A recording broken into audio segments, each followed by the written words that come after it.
At night, Tony Stark and Jim Rhodes stake out a Stark Unlimited factory in Texas that is building Stark Sentinels and set out to act.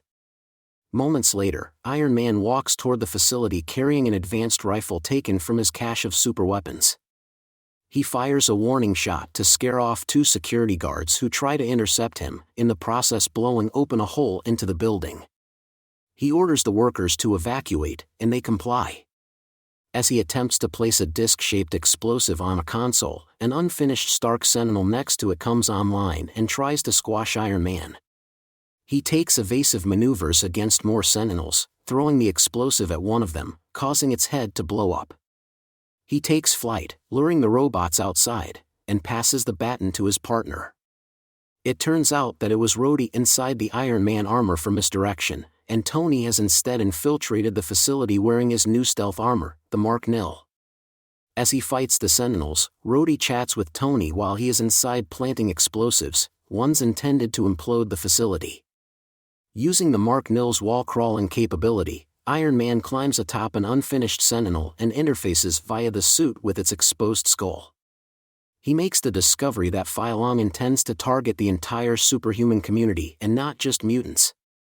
After Rhodey hurries him, Tony plants the final explosive and takes off with worry.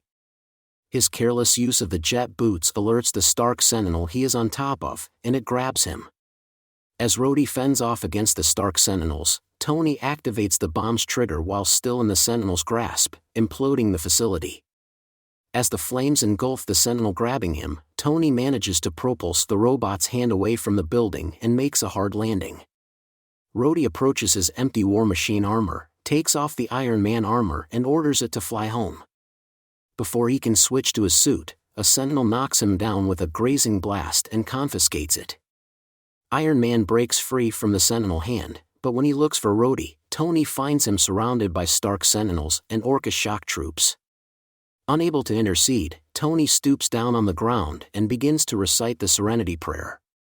A few hours later, during the day, Phylong convenes with Dr. Stasis and Nimrod to assess the destruction of the facility.